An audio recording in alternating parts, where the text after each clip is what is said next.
पावनेभ्यो वैष्णवेभ्यो नमो नमः। जय श्री कृष्ण चैतन्य प्रभु नित्यानंद, श्री अद्वैत गदाधर श्रीवासादि श्री गौर भक्तवृंद। हरे कृष्णा कृष्णा कृष्णा हरे हरे, हरे राम राम राम हरे हरे। हरे कृष्णा। तो सभी उपस्थित भाविक जो है, भक्त जो है, उनका मैं मनपूर्वक वीरा निष्ठान की तरफ से स्वागत करता हूँ।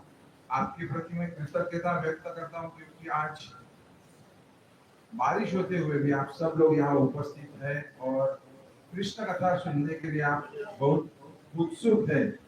ये देखकर बहुत अच्छा लगता है क्योंकि हमारे जीवन की जो भी कुछ विपत्तियां है, भौतिक विपत्तियां जो भी कुछ होती है, वो कृष्ण कथा जब हम सुनते हैं तो विपत्तियां कम होने में जरूर जरूर मदद होती है। तो आप सबके बहुत बहुत धन्यवाद मैं व्यक्त करता हूँ। आप सबका पुनश्च एक बार मैं स्वागत करता हूँ। तो आज जो सत्संग होने वाला है, इस सत्संग के लिए हम क्या कृष्ण कथा, कौन सी कृष्ण कथा करने वाले। तो आप सबने अभी जो दिवाली हुई, वो दिवाली में नरक चतुर्दशी के दिन अभ्यंग स्नान किया होगा, किया है ना सब लोगों ने, अभ्यंग स्नान किया है। तो हम बोलते कि नरकासुर का वध उस दिन भगवान ने किया था, और वो कैसे किया था, क्या किया था, उसके बारे में हम कुछ सुनना चाहेंगे। मैं आपको बताना चाहूंगा, मेरा दुगना स्वार्थ है उसके अंदर। मैं जब बताऊंगा तो मैं भी खुद श्रवण करूंगा, तो दोहरा मेरा स्वार्थ है उसके अंदर। और उसके साथ साथ अगर मुझे संभव हुआ तो मैं गोवर्धन लीला के बारे में भी यहाँ बात करूंगा। यानी हम यहाँ कृष्ण कथा जो है डबल धमाका करने वाले हैं। ठीक है। तो भौमासुर यानी नरकासुर का नाम ही क्या था, भौमासुर था। अब ये भौमासुर कौन था? तो भौमासुर यह वराह देव और भूमि देवी, इनका यह पुत्र था। लेकिन उसको जो संग मिला था वो किसका मिला था? तो उनको संग मिला था, वो शुक्राचार्य का संग मिला था। असुरों का जो असुर जो है उनके गुरु शुक्राचार्य, उनका संग उसे मिल गया था और उसने बहुत आपात मचा दी थी, लोगों को बहुत वो दिक्कत करता था। और उसके साथ साथ कुछ कारण ऐसे थे कि वो कारणों की वजह से उसके ऊपर भगवान को उसका वध करने की जो नौबत है वो आन पड़ेगी। तो अभी उसके पीछे की कहानी क्या है वो हमको सुननी है। तो यहाँ सबसे पहले उसने क्या किया था बताया आप लोगों को कि 16,100 राजकुमारियां जो है वो राजकुमारियों का अपहरण उसने कर लिया था। और वो अपहरण करने के बाद में उसने उनको जाके, अभी का गुवाहाटी आपको सबको पता है, वो गुवाहाटी के नजदीक प्राग्ञ ज्योतिषपुर नाम का इलाका है, वहां एक बहुत बड़ा गढ़ बनाया गया था और गढ़ के अंदर जाके उसको छुपा के 16,100 राजकुमारियां जो है पूरे हम बोलते हैं विश्व के अंदर की राजा महाराजाओं की राजकुमारियां जो थी, उनको उसने अपहरण करके उनको जाके वहां कैद करके रख दिया। सबसे पहला कारण तो यह है। उसके बाद में दूसरा कारण यह है कि उसने और एक काम किया था कि वरुण देव जो है, वो वरुण देवताओं का जो सिंहासन रहता है उसका एक छत्र होता है, वो छत्र उसने जानबूझकर छीन कर वो भाग गया। उसने क्या किया था, वो जो छत्र था वो लेके भाग गया था। उसके बाद में देव माता यानी इंद्र देव जो है उनकी माता अदिति, उनकी कर्ण कुंडल हम बोलते ना, कान की जो कुंडल है वो लेके भाग गया था, जबरदस्ती छीन कर लेके गया।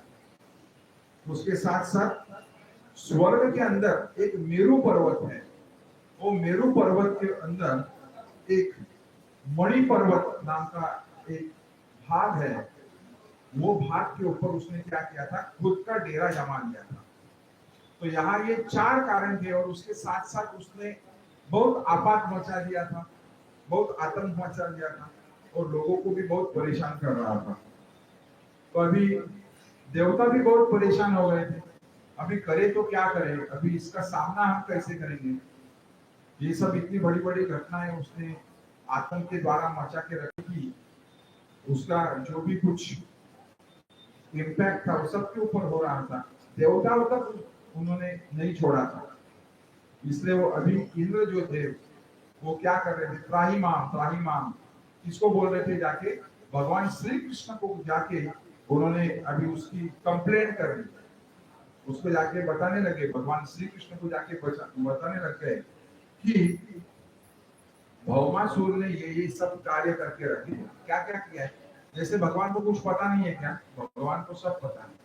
तो भगवान को बताने लगे कि उन्होंने 16,100 राजकुमारियां हैं उनको वो कैद करके रख दिया है। उसके बाद में वरुण देव जो है उनकी जो सिंहासन है उसका छत्र जो है वो भगा के लेके गया है। उसके साथ साथ और क्या किया है उन्होंने कि जो देव माता है यानी इंद्र भगवान है, उस इंद्र देव है उनकी माता के अदिति के कर्ण कुंडल लेके वो भाग गया है, यानी ये सब जाके वो कंप्लेन कर रहे थे। तो अभी भगवान जो है वो क्या कहते हैं, परित्राणाय साधुना विनाशाय च दुष्कृताम, यानी मैं सबकी रक्षा करने के लिए आने वाला ही हूँ। इसलिए भगवान क्या करते हैं, अभी उनका गरुड़ एयरलाइंस है, आप सबको पता है गरुड़ एयरलाइंस क्या है। वो गरुड़ के ऊपर सवार होते हैं, साथ साथ वो सत्यभामा देवी को भी ले लेते हैं और उसको बोलते हैं चल हम दोनों साथ में जाते हैं। कहाँ जाते हैं, प्राग्ञ ज्योतिषपुर। प्राग्ञ ज्योतिषपुर कहाँ है, आपको सबको पता है, आसाम में गुवाहाटी के पास, उधर बहुत बड़ा ऐसा उसने उसका एम्पायर राजधानी उधर उसने खड़ा करके रख दिया था। अभी ये जो प्राग्ञ ज्योतिषपुर जो था, वो प्राग्ञ ज्योतिषपुर का जो भी बहुत बड़ा किला गढ़ जो भी हम कुछ बोलेंगे वो इतना बड़ा था और उसके ऊपर अलग अलग उन्होंने तटबंदी बना के रख दी थी और वो बहुत एडवांस तटबंदी थी। उसको सबसे पहले अगर हम बोलेंगे तो जो सैनिक जो थे वो सैनिक की तटबंदी जो थी वह चारों तरफ से थी, सैनिक जो भी कुछ सैनिक रहते वो चारों तरफ से थे। उसके साथ साथ वो जो किला था उसके आजू बाजू में खोद कर खंदक बना दिया था और खंदक के अंदर पानी छोड़ दिया, बहुत खोल गहरा ऐसा खंदक उन्होंने किया था, उसके अंदर पानी छोड़ के रखा था, यानी कोई भी आएगा तो सीधा पानी के अंदर चले जाएगा। उसके बाद में उन्होंने क्या किया था कि अभी हम जो बोलते हैं ना इलेक्ट्रिक वायरिंग जो रहती है उसी तरीके के जो भी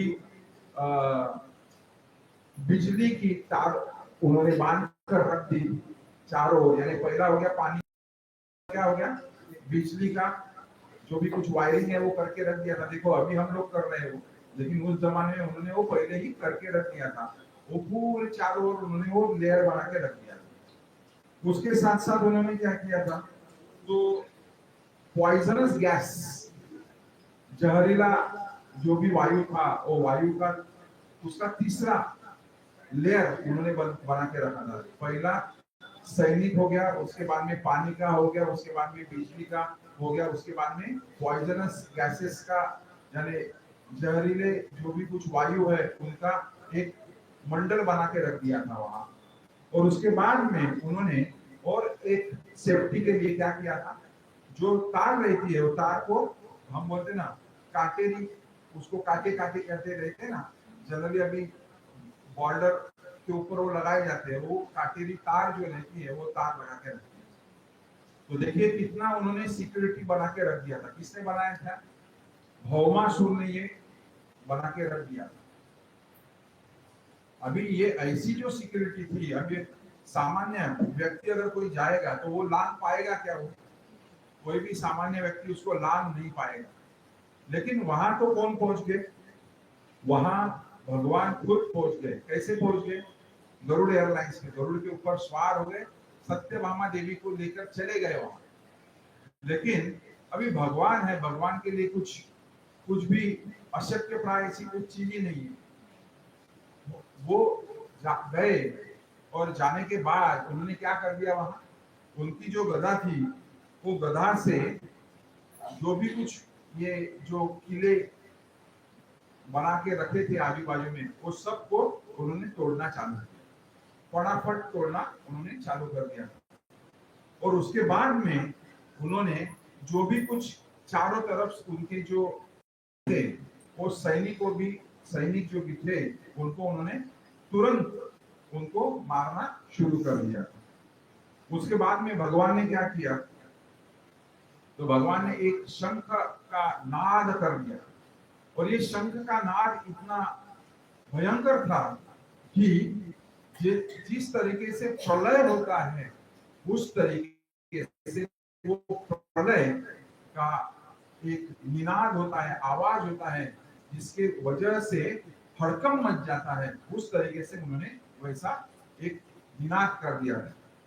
तो यहाँ ये जो शंख ध्वनि होता है, तो शंख ध्वनि होने के बाद में ये जो मूल राक्षस है, मूल राक्षस जो है वह सुनता है। अभी ये मूल राक्षस कौन है, तो भौमासुर जो है, भौमासुर का वो सेनापति है, और वो सुनता है, और सुनने के बाद में वो नींद में से जग जाता है। क्योंकि मूल राक्षस क्या करता है, वो सोते ही रहता है, और इसको जब वो शंख ध्वनि सुनाई देता है, तो सुनाने के बाद में वह जग जाता है। और जगने के बाद में क्या करता है, अभी ये जो मूल राक्षस है उसका वर्णन कैसा है, वो कृपया ध्यान देके सुनिए।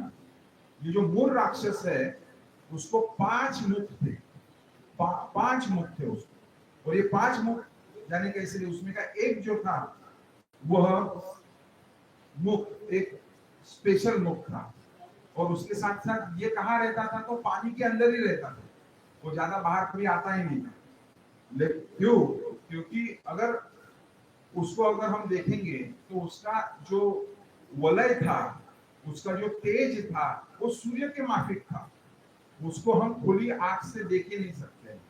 अभी भी अगर हम सूर्य को देखते हैं, या फिर अगर हम ये लाइट की तरफ भी देखने का कोशिश करेंगे, थोड़ी देर देखेंगे, उसके बाद में क्या हो जाएगा, हमारी आंखें जो है उसको कंटिन्यूअसली देख नहीं पाएगी। उसी तरीके से ये जो मूल राक्षस था, वो मूल राक्षस का एक जो वलय था, उसका जो तेज था, इतना ज्यादा था।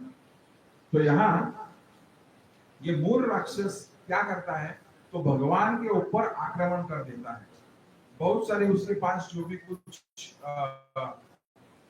शस्त्र थे, उस शस्त्रों से भगवान के ऊपर वो वार कर देता है। वो लड़ाई बहुत बहुत हम बोलते हैं ना, गहरी लड़ाई हो जाती है।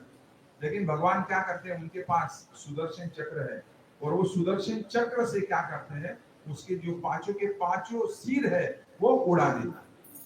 अभी ये जो मूल राक्षस है, ये मूल राक्षस को 7 बेटे होते हैं, उसके 7 पुत्र होते हैं। वो पुत्रों के नाम ऐसे हैं, ताम्र, अंतरिक्ष, श्रवण, उसके बाद में है विभा वसु, वसु, नभस्वान और अरुण। ऐसे 7 उसके बेटे हैं। अभी उनके सामने उनके पिताजी की मृत्यु हो गई, उनको उनका वध कर दिया गया है भगवान की सुदर्शन चक्र से। तो क्या वो चुप बैठने वाले हैं क्या? नहीं, वो भी भगवान के ऊपर चले जाते हैं। लेकिन उस समय वो क्या करते हैं कि अभी सेनापति का जो पद है वो रिक्त था। अभी वो जो सेनापति का जो पद रिक्त है, वो किसको दे देते हैं, पीठ नाम का जो राक्षस है, वो पीठ नाम के राक्षस को वो बोलते हैं कि अभी आप सेनापति है, हम लड़ने को जाते हैं। और वो लड़ने के लिए चले जाते हैं। लेकिन भगवान के सामने कोई टिक पाएगा क्या? तो ये जो धड़ बोलते हैं, हम शरीर बोलते हैं, शरीर से हाथ अलग, पैर अलग, सर अलग, ऐसी सबकी दुर्दशा भगवान करके रख देते हैं। तो इस तरीके से यहाँ जो भी कोई भगवान का सामना करने के लिए आते रहता है, वह क्या होता है, वह निराश हो जाता है। उसी के साथ साथ ये जो हमने बोला ना, पीठ नाम का राक्षस सेनापति है, उसका भी भगवान क्या कर देते हैं, वहां वध कर देते हैं। तो यहाँ इस तरीके से ये जो भी कुछ घनघोर युद्ध होते रहता है, भगवान के सामने आते हैं, उसके बाद में पीठ का भी वध होने के बाद में यहाँ भौम जो है, भौमासुर, उसी को क्या बोलते हैं, नरकासुर। उसको नरकासुर भी कहा जाता है। क्यों नरकासुर कहा जाता है?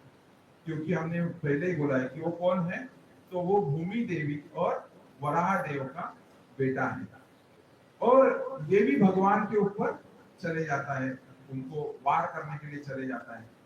वो देखता है वो किसके ऊपर बैठता है, जैसे ऐरावत जैसे हाथी रहते हैं उसके ऊपर बैठ के चले जाता है। भगवान के ऊपर वो क्या करने लगता है, उसके जो जो भी कुछ आयुध है वो मारने वो शुरू कर देता है। तो यहाँ भगवान जो है सत्यभामा देवी को वहां लेके जाते हैं। उसके पीछे का कारण, दो कारण है, वो दो कारण चर्चा करने वाले।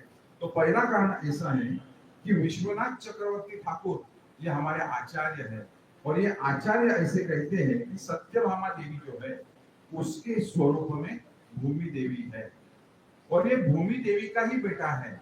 और वो अगर किसी माता के पुत्र का अगर हम क्या करते हैं, वध करते हैं, तो क्या करना पड़ता था, भगवान को उनको उत्तर देना पड़ता था कि इसको क्यों मारा गया। लेकिन भौम ने जो जो कुछ आतंक मचा के रखा था, वो आतंक भगवान खुद उसको दिखाना चाहते थे, और बाद में भगवान उसी के मुंह से कहलवाना चाहते हैं कि अभी इसका आप वध कीजिए। इसलिए सत्यभामा देवी जो है वो कहती है कि आप इसको अभी इसका वध कर दीजिए। इसलिए भगवान क्या करते हैं, उसका वध कर देते हैं। इस तरीके से नरकासुर जो है, नरक चतुर्दशी जो है, उस दिन भगवान क्या करते हैं, तो नरकासुर यानी भौमासुर का वध कर देते हैं। तो यहाँ तो वध हो गया, लेकिन वध होने के बाद में भगवान जब वो किले के अंदर जाते हैं, प्राज्ञ ज्योतिषपुर के किले के अंदर जाते हैं, और जाने के बाद में वहां क्या देखते हैं, तो उसने बहुत सारी संपत्ति जमा करके रखी है। उसके साथ साथ वह जाके देखते हैं तो वहां कौन है, 16,100 राजकुमारियों को उन्होंने बंदी बना के रखा हुआ था। जब भगवान वहां अंदर जाते हैं, तो भगवान वहां अंदर जाने के बाद में देखते हैं, तो वो सब जो राजकुमारियां थी वो भगवान को पहली बार देखती है, और उनके मन में ऐसे आते हैं कि यही जो है वो हमारे पति बनने चाहिए। उसके पीछे का कारण भी यही है कि वो जो 16,100 राजकुमारियां जिनको बंदी बनाया गया था, जो हमारी संस्कृति के अंदर ऐसा है कि अगर कोई अविवाहित लड़की अगर किसी के यहाँ बंदी रहती है, तो क्या उसको दूसरे कोई स्वीकार करेंगे क्या पत्नी करकर? तो नहीं। ये दूसरा भी कारण ऐसा होता है कि भगवान हमें आप स्वीकार कीजिए, कौन से स्वरूप में, तो हमें पत्नी के स्वरूप में आप स्वीकार कीजिए, ऐसे वो क्या करते हैं, वो उनको प्रार्थना करते हैं। तो अभी ये सब होने के बाद में वहां भूमि देवी जो है वो क्या करती है, वो आदित्य के कर्ण कुंडल जो है, उसके बाद में जो भी कुछ वरुण देव का छत्र है, ये सब लाके वहां दे देती। तो अभी भगवान जो है, भगवान कृष्ण और सत्यभामा देवी है, वह प्राज्ञ ज्योतिषपुर से कहा जाते हैं। फिर उनका नेक्स्ट पड़ाव आता है, वो आता है अमरावती। अभी अमरावती यानी कौन सा, महाराष्ट्र का अमरावती है क्या? नहीं, वो है स्वर्ग। स्वर्ग के अंदर अमरावती जो है, जो वहां की इंद्रदेव जहां रहते हैं वहां जाते हैं, और अपने खुद के हाथों से वो क्या करते हैं, अपने खुद के हाथों से जो कर्ण कुंडल है, वो इंद्रदेव की जो माता जी है, उनका नाम क्या है, अदिति, उनके हाथ में वो दे देते हैं। अभी यहाँ एक लीला हुई थी, आप सबको वो पता होगी वो लीला, लेकिन वो सुनिए आप। वहां क्या होता है, एक बार, यानी ये दूसरा कारण है सत्यभामा देवी को साथ में लेके जाने का, कहा अमरावती को। पहला कारण जो था वो वहां हो गया, जहां हम प्राज्ञ ज्योतिषपुर में जाने के बाद में वो कहती है कि आप मारिए, उसके बाद में भगवान उनका वध कर देते हैं। उसके बाद में दूसरा क्या होता है, वह जाती है कहा, अमरावती में। तो वहां उसके पीछे की लीला एक है कि नारद मुनि एक बार क्या करते हैं, नारद मुनि रुक्मिणी माता को पारिजातक का फूल है वो लाकर उनको दे देते हैं। किसको देते हैं? रुक्मिणी को देते हैं। अभी वो देखकर जो सत्यभामा देवी है, वो सत्यभामा को क्या होता है, उसके मन में एक न्यून गंड तैयार हो जाता है। उसको बोलते हैं, थोड़ा हम बोलते हैं ना, मत्सर जो है वो तैयार हो जाता है। हम बोलते हैं ना, वो स्वाभाविक स्वभाव होता है कि अगर मुझे कुछ दिया गया तो सामने वाले भी सोचेंगे अगर उसे दिया गया तो मुझे क्यों नहीं दिया गया। ये तो स्त्री सुलभ हम बोलते हैं ना कि ये स्वभाव होता है स्त्री का ही नहीं, तो यहाँ पुरुष में भी वो तरीके का स्वभाव हमें देखने को मिलता है। तो जब उसके मन में यह विचार आता है कि उसे ही क्यों पारिजातक का फूल मिला है, अभी ये कहां से लाके दिया है, वो स्वर्ग से लाके दिया है, नारद मुनि ने स्वर्ग से लाकर दिया हुआ है। तो उसके मन में आता है और वो भगवान कृष्ण को भी कहते हैं कि मुझे भी ये फूल चाहिए। तो भगवान ही है, वो क्या बोलते हैं, अरे तुझे फूल क्या, तुझे तो मेरे मन में एक पारिजातक का पूरा वृक्ष है, झाड़ है, वो देने का ही मेरे मन में है, तो ये एक फूल का क्या लेके बैठे। तो यही कारण था कि भगवान उनको क्या करते हैं, कहाँ लेके जाते हैं, वो अमरावती लेके जाते हैं, स्वर्ग के अंदर लेके जाते हैं। और वहां जाके वो देखती है, वहां जाने के देखने के बाद उसको एक पारिजातक का झाड़ दिखता है और वो झाड़ वो निकाल के ले लेती है और गरुड़ के ऊपर रख देती है। तो अभी देखिए यहाँ एक ऐसी बात होती है जहाँ इंद्र जो है और बाकी देवतागण जो है, इनको गुस्सा आ जाता है। इनको क्या गुस्सा आता है कि हमको पूछे बगैर इन्होंने क्या किया है, ये पारिजातक का झाड़ है वो निकाल लिया है और वो लेके साथ में जा रहे हैं। यानी यहाँ भौतिक जो हम बोलते हैं ना, भौतिक जगत में रहने वाले लोग, उनके साथ साथ देवी देवता में भी इस प्रकार का जो मेरा जब कान बन जाएगा तो मैं कौन और तुम कौन, इस तरीके से जो आचार विचार जो है या फिर उनका जो कुछ बिहेवियर है, वो बिहेवियर वैसा दिख गया है। इंद्र जो बोलते हैं, बोलते हैं आप ये झाड़ नहीं लेके साथ जा सकते, तो वो क्या करते हैं, उनके साथ लड़ाई करते हैं। अरे उनको सादा ये भी नहीं समझ में आता है कि हम किससे झगड़ा कर रहे हैं, जिन्होंने हमको ये सब चीजें लाके देने में मदद की है, यानी जो कर्णकुंडल है, उसके साथ साथ इंद्रदेव का अहंकार हम अगली स्टोरी में सुनने वाले, जिन्होंने तोड़ दिया है। ये सब मालूम होने के बावजूद भी भगवान से क्या करते हैं, वो झगड़ा करते हैं, उनके साथ वो युद्ध करते हैं। तो भौतिक जगत में भी ऐसा ही होता है, जब हमारा काम रहता है तो हम क्या करते हैं, दूसरों बहुत अच्छी तरीके से बर्ताव करते हैं। मेरा अगर उल्लू अगर कुछ सीधा करके लेना है तो मैं क्या करूंगा, बहुत अच्छी अच्छी बातें करूंगा, और जब बात हो जाए तो सामने वाले से हम कैसे बिहेव करते हैं, मैं करो तुम करो, मेरा काम बन गया, यानी उसी को हम बोलते हैं ना यूज एंड थ्रो पॉलिसी। तो यहाँ ये तो भगवान के साथ ये पॉलिसी हो रही है।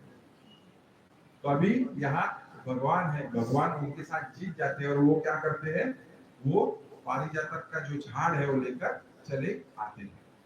जब वो स्वर्ग से वापस आ जाते हैं तो वो जो 16,100 राजकुमारियां जो है, वो 16,100 राजकुमारियों के साथ में वह क्या करते हैं, एक शुभ मुहूर्त के ऊपर विवाह करते हैं। लेकिन ये जो विवाह करते हैं, तो विवाह करते समय कैसे हुआ था वो विवाह, यानी बहुत सारी बार ऐसा कहते हैं कि जो नास्तिक लोग रहते हैं, अरे भगवान श्री कृष्ण है या फिर श्री कृष्ण ने तो 16,108 नारियों से विवाह किया था। लेकिन क्यों किया था विवाह, उसके ऊपर एक भागवत कथा होती है। जो अज्ञानी लोग हैं वो क्या करते हैं, वो भौतिक दृष्टिकोण से देखते हैं। अभी भगवान ने क्या किया था, तो भगवान ने खुद को 16,100 रूप में प्रकाशित किया था। ये तो पहली बात है, खुद को 16,100 रूपों के अंदर प्रकाशित कर दिया था, पहली बात है। उसके बाद में दूसरी बात ऐसी है कि अलग अलग जो राज प्रसाद है, यानी जो 16,108 उनकी जो पत्नियां हैं, उनके लिए उतने राजमहल बनाए गए थे। उसके साथ साथ उन्होंने हर एक जो उनकी पत्नी है उनके साथ में सामान्य मनुष्य जैसे बर्ताव करता है, उसी तरीके से हर एक के साथ उन्होंने बर्ताव किया। यानी वो तो भगवान है, लेकिन वह ये लीला कर रहे हैं, ये बात हमारे ध्यान में आनी चाहिए। तो यहाँ ये जो 16,108 जो रानियां हैं, उनकी उनकी पत्नियां हैं, उनके लिए उतने राजवाड़े थे और उनके हरेक के राजमहल के सामने उतने उद्यान बनाए गए थे और वो उद्यानों के अंदर अलग अलग बहुत बढ़िया बढ़िया झाड़ लगाए गए थे। उसको बहुत अच्छे अच्छे फूल आते थे, उनको अच्छे अच्छे फल आते थे। तो इस तरीके से ये जो 16,108 जो उनकी पत्नियां थी, ऐसा कहा जाता है या फिर ये ऐसा ही है जो आचार्यगण कहते हैं कि इनकी जो सभी कांताएं हैं, वो कांताएं देवी लक्ष्मी इनकी ही सब रूप थे। तो यहाँ भगवान जो है, इनकी 16,000 पत्नियां है, वो कौन सी है? तो जो राजकुमारियां राजाओं से राजकुमारी छीन कर लेके गए थे प्राग्ञ ज्योतिषपुर में, वह तो है। उसके साथ साथ जो 8 प्रमुख हम कहते हैं वो कौन है? तो उसमें आती है रुक्मिणी माता, उसके बाद में आता है सत्यभामा माता, उसके बाद में आती है जाम्बवती, उसके बाद में आती है कालिंदी, उसी को कहते हैं देहधारी यमुना माता। उसके बाद में आती है मित्रवंदा, उसके बाद में आती है सत्या, उसके बाद में आती है भद्रा और उसके बाद में आती है कैकई। इस तरीके से ये 8 उनकी प्रमुख पत्नियां और 16,100 ये जो पत्नियां हैं वो कौन है? वो राजकुमारियों के नाम। तो इस तरीके से जो नरकासुर का वध हुआ था उसके बाद में की कुछ लीलाएं हैं, मैंने आपको बताई हुई है। ये बहुत शॉर्ट में बता रहा हूँ आज। उसके बाद में हमें और एक जो चर्चा करनी थी, वो कौन सी चर्चा करनी थी? तो गोवर्धन लीला हमें चर्चा करनी थी। वो जो गोवर्धन लीला है ये कब हुई थी आप सबको पता है। अभी कुछ दिनों पहले हमने वो गोवर्धन पूजा उसको सेलिब्रेट की थी। कौन से दिन हुई थी? हरि बोल प्रभु जी, प्रतिपदा के दिन हमने गोवर्धन लीला का सेलिब्रेशन किया था। आज गोवर्धन लीला प्रभु जी की वजह से ही मैं बता रहा हूँ, उनको मैं बहुत बहुत धन्यवाद बताता हूँ, क्योंकि प्रभु जी ने बताया मुझे कि हम अन्नकूट कर सकते हैं, लेकिन प्रभु जी आज क्या देखिए, सब भक्त लोग कहाँ गए हैं? तो वृंदावन गए हैं, अलग अलग जगह गए हैं। तो उसके वजह से हम अन्नकूट जरूर करेंगे, लेकिन हम नेक्स्ट संडे को अगर पॉसिबल है तो मैं हमारे वैष्णव निवेदन करूंगा कि आप नेक्स्ट संडे के दिन ये अन्नकूट का आयोजन कीजिए, यानी ज्यादा से ज्यादा भक्तगण आएंगे, ज्यादा से ज्यादा वो 56 भोग भी लेके आएंगे, उसके साथ साथ बहुत बड़ा अन्नकूट हम कर सकेंगे। तो भगवान के प्लानिंग के सामने हमारा सब कुछ फेल हो जाता है, क्योंकि हम अगर बोलेंगे कि आज अन्नकूट करेंगे तो वो बहुत छोटा अन्नकूट हो जाता है, क्योंकि भक्तगण ही छोटे हैं, कम है आज, इसकी वजह से। तो गोवर्धन जो लीला है वो भी मैं संक्षिप्त में बताऊंगा, ज्यादा उसको डीप में नहीं जाऊंगा। लेकिन यहाँ एक बार ऐसा होता है कि भगवान श्री कृष्ण जो है करीबन 7-8 साल के थे, और ये 7-8 साल के थे तब यह लीला हुई थी। 7 ही साल के होंगे, 7 साल के दरमियान, 7-8 के दरमियान बोले। तो उस समय क्या हुआ था कि जो गोप गोपी है वहां के जो सब नंद बाबा वगैरह उनके जो भी स्नेही गण थे, वो सब लोग बहुत बिजी हो गए थे। अभी बिजी क्यों हो गए थे वो लोग? क्योंकि वहां उनका एक प्रयोजन चल रहा था कि हम एक कुछ तो भी यज्ञ करेंगे। अभी भगवान को सब पता है, लेकिन वो कैसे है, वो जानबूझकर वो जानना चाहते हैं। अभी वहां उसके पीछे का कारण यही था कि ये ब्राह्मण गण थे, गोप गोपी थे, वह इंद्र भगवान के लिए, इंद्र देव के लिए क्या करना चाहते थे, वह एक यज्ञ करना चाहते थे। और ये यज्ञ का आयोजन करने के अंदर वो व्यस्त हो गए थे। उसके लिए जो भी सामग्री लगती है, वो सामग्री लाने के अंदर, उसको लाके रखने के अंदर वो बहुत व्यस्त हो गए थे। और यह बात ध्यान में लेना जरूरी है कि जो भी कोई कृष्ण भक्त है, जो भी कोई कृष्ण भावनामृत संग में है, जो भी कोई कृष्ण की भावना में हर बार रहते हैं, उन्होंने ये बात ध्यान में रहना चाहिए कि भगवान का, श्री कृष्ण का जो प्रेममय दिव्य रस है, उसके अंदर ही अगर वो संलग्न होते हैं तो हम सभी प्रकार के जो कोई ऋण है, वो ऋणों से हम मुक्त हो जाते हैं। और यह विश्वास भगवान कृष्ण हम और आप में सब में यह जताना चाहते थे। और इसीलिए यह जो गोवर्धन लीला है, वह गोवर्धन लीला वह कर रहे हैं। तो यहाँ कृष्ण जो है, कृष्ण भावना में जो भक्त है, उनके लिए क्या आवश्यक नहीं होता है। तो यहाँ उन्होंने यह कहा है कि वेदों में कहे गए जो भी कुछ कर्म कांड है, और उसी के साथ साथ देवी देवताओं की भी उपासना आवश्यक नहीं है। तो अभी इसका मतलब यह है कि कोई भी देवी देवता है तो उसको हमने प्रणाम नहीं करना चाहिए। वो भी देवी देवता जो भी कोई है, वो तो भगवान के ही भक्त है, इसलिए उनका हमने अपमान बिल्कुल कभी भी नहीं करना चाहिए। उनके प्रति हमने हर बार हमारी कृतज्ञता ही व्यक्त करनी चाहिए। क्योंकि यहाँ जो भी कोई भक्त बैठे होंगे, वो भक्त किसी न किसी तो भी देवी देवता या फिर संत महात्मा की भक्ति कर कर ही भगवान कृष्ण की भक्ति में आए हुए हैं। तो अगर हम कृष्ण भावना में है, कृष्ण के भक्त बन गए हैं, तो हमने उनको हर बार क्या करना चाहिए, उनके प्रति हमारी कृतज्ञता जो है वो व्यक्त करनी चाहिए। और उनको कहना चाहिए कि आपकी ही वजह से हम यह कृष्ण भक्ति में आए हैं, और हम आपसे यह प्रार्थना करते हैं कि हमारी कृष्ण भक्ति और कैसे बढ़े, इसके लिए आप हमें आशीर्वाद दें। इसी तरीके से हमारा क्या होना चाहिए, हमारा एक तरीके से मूड होना चाहिए। नहीं तो बहुत सारी बार कैसे हो जाता है कि हम देवी देवताओं की पूजा नहीं करने का मतलब अलग तरीके से ले लेते हैं। तो हमें क्या करना चाहिए, उनके प्रति तो हमको कृतज्ञता व्यक्त करनी ही चाहिए।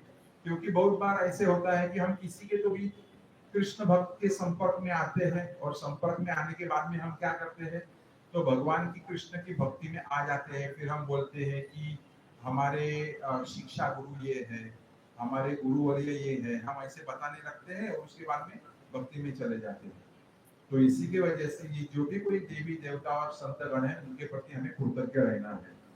तो यहाँ भगवान जो है, भगवान जब वृंदावन में थे, तो वृंदावन में रहने के समय उनका यह भी एक महत्वपूर्ण उद्देश्य था कि उनकी ये जो दुर्गम तरीके की जो भी कुछ कार्य चल रहे हैं, कर्म चल रहे हैं, उनको रुका कर सबको कहाँ लाना था, उनको भक्ति के अंदर, शुद्ध भक्ति के अंदर दृढ़ता से उन्हें लाना था। यही उनका उद्देश्य था और उनकी यही इच्छा थी। इसलिए वो नंद बाबा को वह जानबूझकर पूछने लगते हैं, क्योंकि नंद बाबा के दृष्टिकोण से वो कौन थे, नंद बाबा के दृष्टिकोण से वो तो उनके बेटे हैं।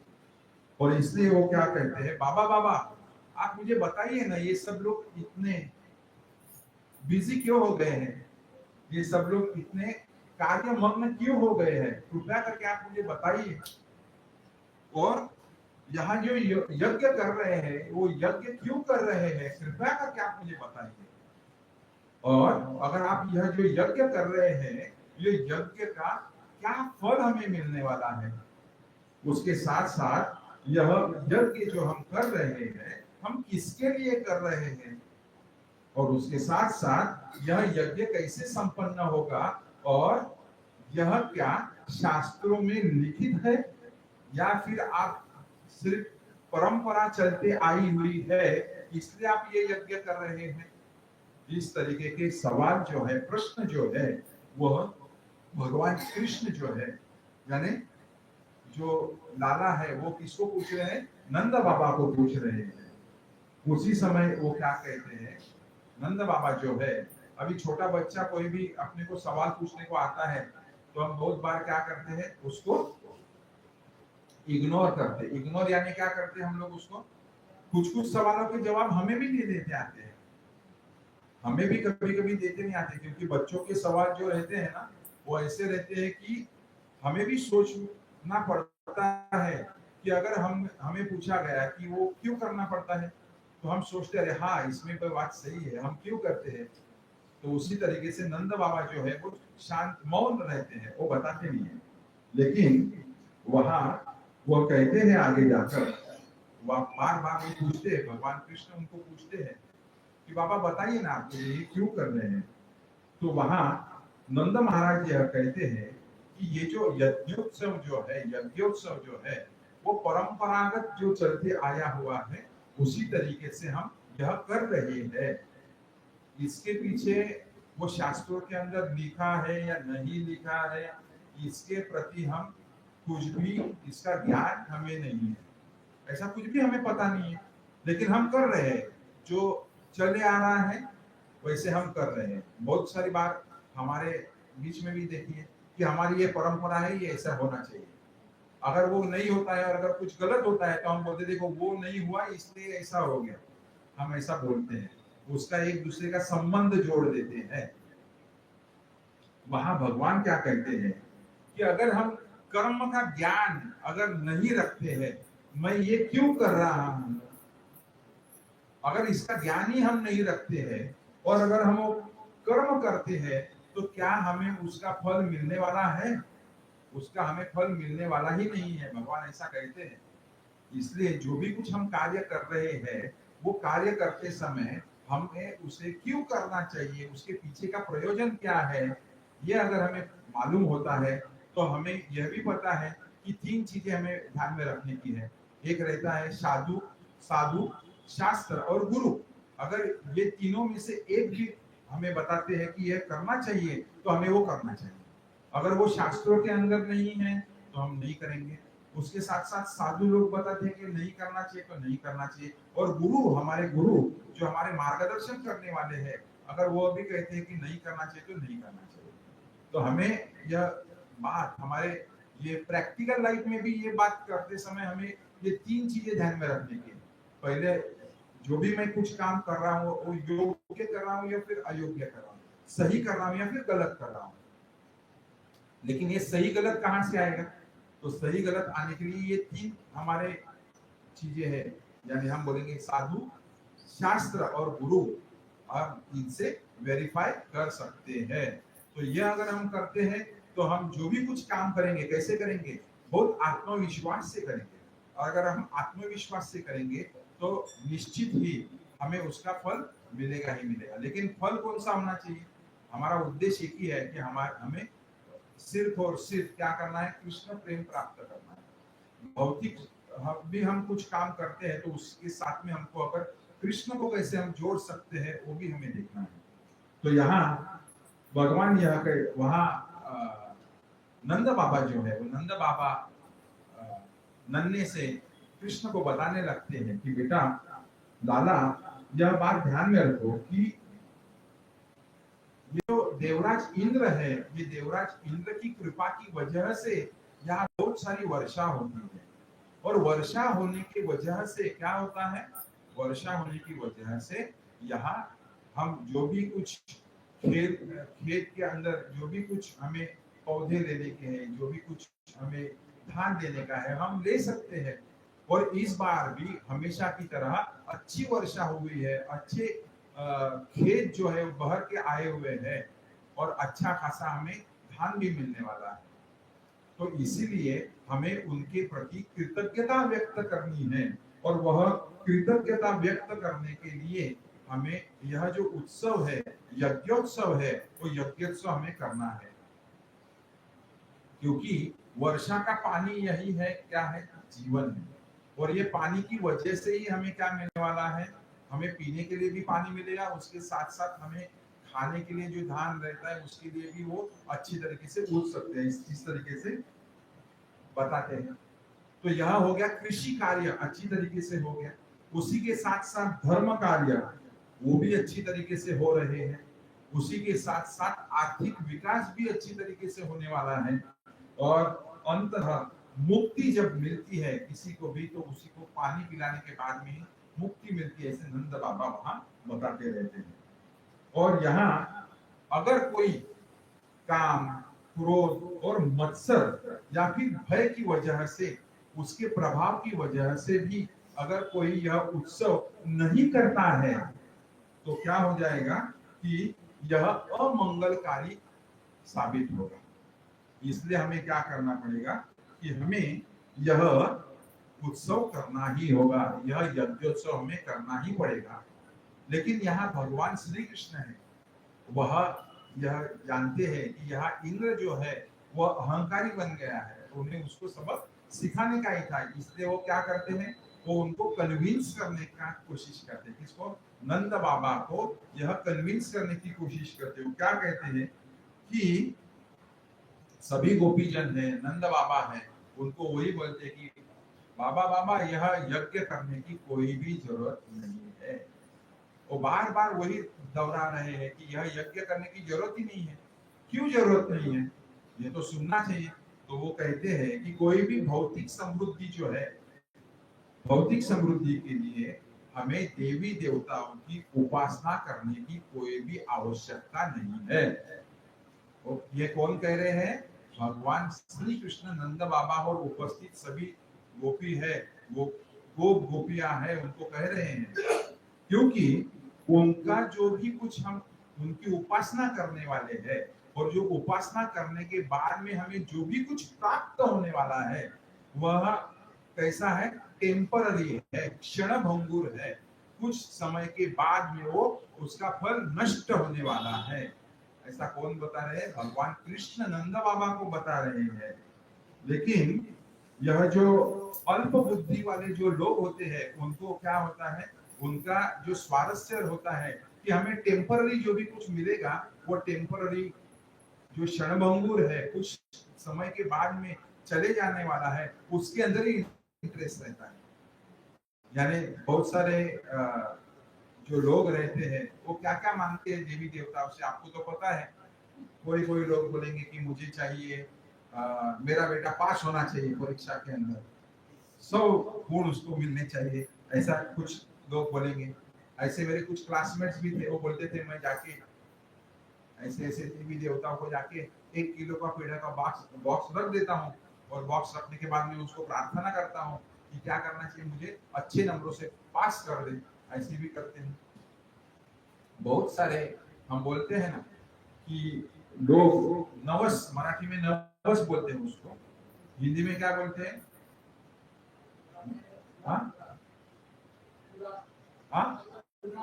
मुराद। मुराद ये उर्दू वर्ड हो गया। मन्नत, मन्नत भी उर्दू हो गया, लेकिन चलो ठीक है, मन्नत मान लेते हम लोग। ऐसा लोग जाके मांगते रहते कि ये दो वो दो वो दो। लेकिन ये जो भौतिक जो कुछ संकट हमारे ऊपर आते रहते हैं और संकटों से हम बाहर पड़ने की कोशिश करते हैं, तो उसी के वजह से जो अस्थायी रूप के ऊपर में कुछ मिलता है, तो उससे हमें ज्यादा ही आगे जाके तकलीफ सहनी पड़ती है। ये बात ध्यान में रखना चाहिए। और जो भी कुछ भोग भोगने हैं, क्योंकि हमारे अलग अलग कर्म है, और वो को मान लीजिए किसी देवी देवता को हमने जो नवस है, मन्नत है, वो किया, और उसके बाद में क्या हो गया, उन्होंने हमको कुछ क्षण के लिए उधर से हमको बाहर निकाल दिया, तो हमें लगता है अच्छा हो गया। नहीं, लेकिन वो आगे जाके हमको वापस आगे आने वाली ही है। तो जो भी कुछ हमारे जीवन के अंदर हमें कुछ भी संघर्ष सहना पड़ता है, अलग अलग हमें समस्याएं करनी पड़ती है, तो ये समझ लेना कि हमारे पूर्व जन्म के या फिर पूर्व कर्म हमारे फलित होने लग गए हैं, और हमें भगवान की भक्ति में ही लीन होकर उसको क्या करना है, आगे जाके उसको फेस करना है, उसको जाके मुंह देने का है। तो भगवान की भक्ति में रहेंगे तो क्या होगा, ऑटोमेटिकली जो भी कुछ हमारे जो भी कुछ इस तरीके से जो भी कुछ प्रॉब्लम्स है, समस्या है, हम उसको फेस करेंगे। कैसे? निर्भयता के साथ फेस करेंगे। ये बात हमें ध्यान में रखनी चाहिए। तो यहाँ भगवत गीता में यह कहा गया है कि मय्ये व भीतान विहान। इसका मतलब ये क्या है कि देवी देवताएं जो भी कुछ हमें देती है वो कैसे देती है, उसका जो भी कुछ वरदान है उन्हें किसने दिया हुआ है, उन्हें खुद भगवान ने ही ये दिया हुआ है। जैसा हम इसका एक उदाहरण देख सकते हैं कि हमारे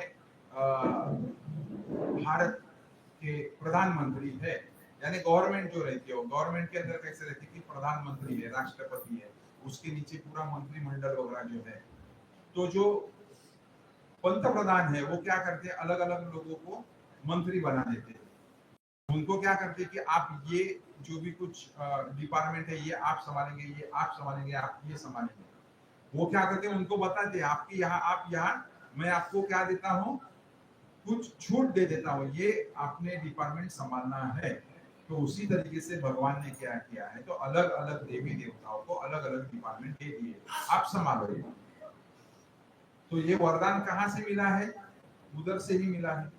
तो यहाँ यही बात ध्यान में रखना चाहिए कि भगवान की अनुमति के सिवा कोई भी किसी के भी अंदर सामर्थ्य देने की शक्ति बिल्कुल नहीं होती है। यानी देने वाला, कर्ता कर्विता कौन है, तो वो भगवान है, करने वाला सभी भगवान है।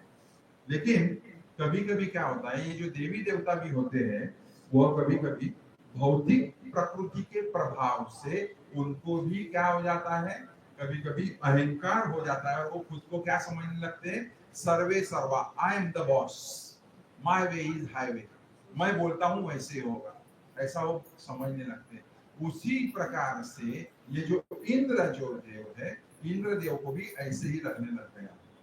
उनको भी ऐसा लगता है कि जो वर्षा है वो कौन कर रहा है, मैं कर रहा हूँ, ये पानी कौन दे रहा है, मैं दे रहा हूँ, उसी के वजह से ये जो खेत खलियान है वो बहर के उठ रहे हैं, ये सब उनको ही लग रहा है। तो यहाँ श्रीमद् भागवतम में ऐसा कहा है कि इंद्र को क्रोध कैसे आएगा, इसकी पूरी व्यवस्था कौन कर रहे हैं, भगवान कर रहे हैं। व्यवस्था यानी क्या, जानबूझकर उनको कैसे अहंकार आएगा, उसी की व्यवस्था भगवान कर रहे हैं। और यहाँ ऐसा कहा जाता है कि परित्राणाय साधूनां विनाशाय च दुष्कृताम्। अभी यहाँ इंद्रदेव क्या असुर है क्या, नहीं, वो भी भगवान के भक्ति है, लेकिन उनको जो अहंकार आया है, हम बोलते हैं ना, उनको जमीन के ऊपर उतारने के लिए भगवान की ये सब व्यवस्था चल रही है। इसका मतलब यह है कि सिर्फ भगवान असुरों के पीछे ही नहीं लगते, या फिर उनका गर्वहरण वही नहीं कर, गर्वहरण सिर्फ असुरों का ही नहीं होता है, तो किसका होता है, जो देवी देवता और सामान्य जो लोग हैं उनका भी गर्वहरण करने के लिए भगवान यह सब रचनाएं करते रहते हैं। तो यहाँ वृंदावन में की ये जो पूजा है, इंद्र पूजा है, वो बंद करने के लिए भगवान क्या कर रहे हैं, सब प्रयोजन कर रहे हैं। उसी के साथ साथ वो क्या कहते हैं कि प्रत्येक जीव जो है वो क्या करता है, अपने अपने गर्त कर्मों के अनुसार जन्म लेता है। भगवान कहते हैं कि अपने अपने जन्मों के अनुसार वो क्या करता है, जन्म लेता है, और वर्तमान के अंदर जो भी कुछ फल जो मिलता है वह जीवन का निर्वाह करने के लिए वो चलाते रहता है। और उसी के साथ साथ गत कर्मों के अनुसार हर एक जन अलग अलग जो योनिया है, 84 लाख योनिया है, उसमें से जन्म लेते हैं। तो इसी के लिए हमें जो मनुष्य जन्म जो मिला है, तो वो किसी के लिए मिला है, तो भगवान की भक्ति करने के लिए मिला है। और यही हमारा जीवन का उद्देश्य होना चाहिए कि हमें भगवान की भक्ति करनी चाहिए, और अंततः हमें क्या करना चाहिए, हम कृष्ण प्रेम कैसे प्राप्त कर सकेंगे, इसी के ऊपर हमारा क्या होना चाहिए, एक उद्देश्य होना चाहिए। तो यहाँ नंद महाराज और जो गोपीजन है वो क्या करते हैं, ठीक है, एक काम करते थे, हम सेटलमेंट करते हैं। क्या सेटलमेंट करते हैं, वो बोलते कि चलो हम सबसे पहले इंद्र पूजा करते हैं, उसके बाद में गोवर्धन की भी पूजा करते हैं, वो ऐसा बोलते हैं। लेकिन यहाँ भगवान जो है वह कहते हैं कि नहीं, मैं जो बोलता हूँ आप जरा सुनिए, आप सिर्फ ऐसा ही मत सोचिए कि जो भी कुछ पानी प्राप्त हो रहा है उसी के लिए हमें कृतज्ञता व्यक्त करनी है। उसके पीछे बहुत बड़ा एक हम बोलते हैं ना, अलग अलग लोगों की अलग अलग कार्य प्रणाली है, वो चलाते रहते हैं। जैसे वहाँ ब्राह्मण है, क्षत्रिय है, वैश्य है, शूद्र है, उसके साथ साथ अलग अलग लोग हैं, उनका हर एक का कार्य चल रहा है। उसी तरीके से इंद्र का भी कार्य चल रहा है। तो आप क्यों उनके पीछे ही पड़े हो कि हम उनकी क्या करेंगे, पूजा करेंगे। तो यहाँ किसी तरह से नंद बाबा और बाकी जो गोपी जो है वह क्या करते हैं, ठीक है जो आप बोलते हो इसी तरीके से हम क्या करेंगे, इंद्र पूजा करेंगे। माफ कीजिए, हम क्या करेंगे, गोवर्धन पूजा करेंगे। लेकिन आप अभी हमें बताइए कि कैसे करनी है, आप ये पूजा कैसे करनी है वो बताइए। तो वहां भगवान जो बोलते, जो भी कुछ सामग्री आपने लाई हुई है वही सामग्री के साथ में हमने यह पूजा करनी है। और उसके साथ साथ वो कैसे करनी है, तो वहां कहते हैं कि आप जो जो कुछ अच्छा अच्छा भोग बना सकते हैं, उसकी तो बहुत बड़ी लिस्ट है। और लिस्ट के अंदर हम अभी 56 भोग करेंगे, तो आप जो जो भी कुछ लेके आएंगे, जैसा संदेश है, रसगुल्ला है, गुलाब जामुन है, उसके साथ साथ क्या है, क्या क्या लाएंगे आप लोग बताइए। आप जरा क्या क्या लाएंगे माता जी, आप क्या लाएंगे 56 भोग के लिए? हाँ, आप क्या लाएंगे माता जी? ढोकला लाएंगे, चलो ठीक है। आप क्या लाएंगे माता जी? सोचना पड़ेगा। ये हाँ, आप क्या लाएंगे माता जी? किशमिश लेके आएंगे, चलो माता जी ने किशमिश बोल दिया। हाँ, आप क्या लाओगे कानू? हाँ, गुलाब जामुन लाएंगे। आप क्या लाओगे? रसगुल्ला लाएंगे। आप क्या लाएंगे? यश, कानू की बहन क्या लाएंगे? सिया। हाँ, खिचड़ी लेके आएंगे, चलो अच्छी बात है। आप क्या लेके आओगे? तो देखो कैसा है, ये पूछने का कारण क्या है, यहाँ तो बहुत लंबी चौड़ी लिस्ट दी है। आपकी जानकारी के लिए बताता हूँ, हमारे गुरु महाराज जो है श्री राधानाथ स्वामी महाराज, उस दिन वहां करीबन 3,500 भोग, करीबन वहां गए हैं 17,000 लोग गए हुए हैं भक्तगण। माफ कीजिए मुझे, मैंने लोग बोला, 17,000 भक्तगण गए हुए हैं। और वहां 3,500 भोग बनाकर वहां गोवर्धन को दिखाए गए हैं। वहां गोवर्धन के सामने उन्होंने बनाया है, चूल्हे के ऊपर बनाया और वहां गोवर्धन को भोग चढ़ाया। तो कितनी कितनी खुशी की बात है, कितनी आनंददायी बात है। और वहां गुरुदेव हर एक जन जहां जहां जो जो कुछ बना रहे थे उधर जाके देख रहे थे। कृष्ण के पास हमें कौन लेके जाने वाला है? हमारे गुरुदेव ही लेके जाने वाले हैं। हमें उनके बारे में गुरुदेव ही बताने वाले हैं। कहने का मतलब ये है कि उनके संपर्क में जो लोग थे, हम तो अभागी लोग हैं कि हम जा नहीं पाए। लेकिन बात यह है कि वो माहौल क्या होगा, आप सोचिए जरा। वहां भोग बना रहे, यहाँ गोवर्धन के सामने भोग बनाने का काम चल रहा है और उसको ऑफरिंग भी किया गया है। तो हम यह प्रयत्न करेंगे कि यहाँ भी जो भी कुछ हम 56 भोग बोलेंगे उसको, लेकिन उससे ज्यादा ही भोग आएंगे, हम वहां गोवर्धन को दिखाएंगे। यहाँ बहुत सारी लिस्ट दी गई है, जो जो कुछ खाने का है, दाल, पूरी, उसके बाद में चावल, उसके बाद में क्या लाएंगे आप, रसगुल्ला, गुलाब जाम, जो भी कुछ, जो भी लिस्ट बनती है वो सब लेके आइए और वो गोवर्धन को चढ़ाएंगे, ऐसा भगवान ने कहा है। तो सबसे पहले क्या करने का है, तो भगवान बोलते एक काम कीजिए कि आपकी गाय आगे रखिए, गो माताओं का आगे रखिए और आप सब पीछे चलिए और गोवर्धन को क्या कीजिए, पूरी परिक्रमा कीजिए। और परिक्रमा करने के बाद में वहां एक गांव आता है अणियोर। अच्छा, ऐसी बात हुई वहां जब वो लीला घड़ रही थी, आप सब लोग मेरे पीछे बोलेंगे। वहां क्या हुआ कि सब वहां भोग लगाया गया और गोवर्धन ने उसको खा लिया। और वहां से आवाज आया, क्या आया? अणियोर। आप बोलिए अणियोर, अणियोर, अणियोर। अणियोर का मतलब क्या है? और लाइए, और लाइए। इस तरीके से वो लीला वहां घटित हुई थी। गुरु महाराज ये कहते हैं कि ये लीलाएं नित्य चलते रहती है। हम भौतिक दृष्टि से देखते हैं ना, तो हमें इसलिए वो लीलाएं समझ में नहीं आती है, लेकिन भगवान कृष्ण गोवर्धन इनकी जो लीलाएं है वो नित्य चलते रहती है।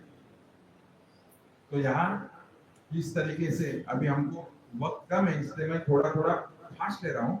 तो यहाँ भोग दिखाया गया, सब परिक्रमाएं हो गई, भगवान ने भोग भी खा लिया। अरे गिरी गोवर्धन यानी भगवान ही है, खुद कृष्ण ही है, वो अलग नहीं है, वो एक ही है। उन्होंने वो भोग खा लिया। तो यहाँ इंद्र जो है स्वर्ग के अंदर बैठकर वही सोच रहे हैं, अरे इस बार ये छोटा सा बालक क्या आ गया, ये बालक की वजह से क्या हो गया, मुझे जो भोग चढ़ाने वाले थे, मेरा यज्ञ करने वाले थे, मुझे कुछ भी नहीं मिला। उसको क्या हुआ, उसको बहुत दुख हुआ, उसको अहंकार हो गया, उसका गर्व जो था वो बहुत उठाकर ऊपर आ गया। अरे मेरा भोग छीन लिया गया, मुझे कुछ भी नहीं दिया गया। तो वो क्या कहता है, सावर्तक नाम का एक मेघ है जो बहुत बड़ी वृष्टि लाता है। हम बोलते ना कि तूफान लेके आने वाला है, वो उसको आदेश देता है कि जाओ और वहां वृंदावन के ऊपर जहाँ गिरी गोवर्धन है उधर जाके क्या करना है, आपको बहुत जोर से वृष्टि करनी है। और ये सब जो मेघ है वो इंद्रदेव के अधीन है, इसलिए वो जाते हैं और वहां क्या करते हैं, मेघों की वृष्टि जो है वो चालू करते हैं।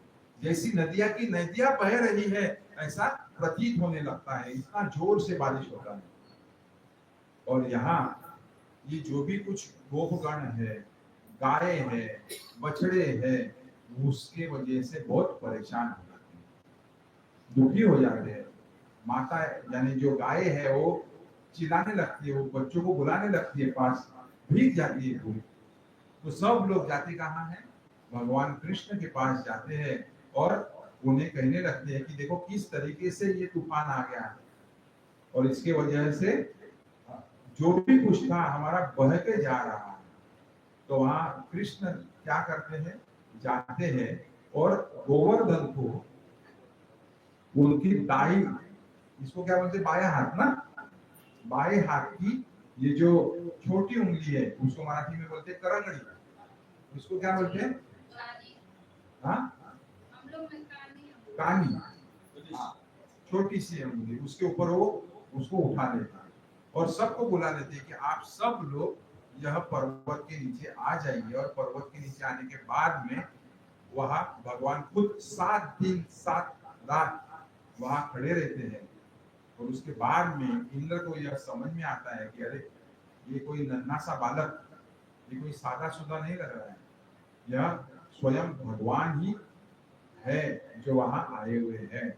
और उसके बाद में जो इंद्रदेव है वो आगे भगवान से क्या करता है, माफी मांगता है और माफी मांगने के बाद में यह जो लीला है वो संपन्न होती है। तो यहाँ आज हम हमारी जो कथा है एक्चुअली ये मैंने बहुत फास्ट लिए है और उसको समाप्ति की ओर लेके जाते हैं। जब हम गोवर्धन का जो स्पेशल हमारा पूजा रखेंगे उस समय हम बड़ी मात्रा में इसको कर सकते हैं, लेकिन यहाँ आज हम रुकते हैं। और आप सभी जो भक्तगण यहाँ आए हैं उनके मैं बहुत बहुत धन्यवाद व्यक्त करता हूँ। आपने जो कथा सुनी है, मनपूर्वक कथा श्रवण किए, उसकी आपको 101% आपको फल मिलने वाला है, ऐसी मैं प्रार्थना भगवान को करता हूँ। धन्यवाद। हरे कृष्णा हरे कृष्णा कृष्णा कृष्णा हरे हरे, हरे राम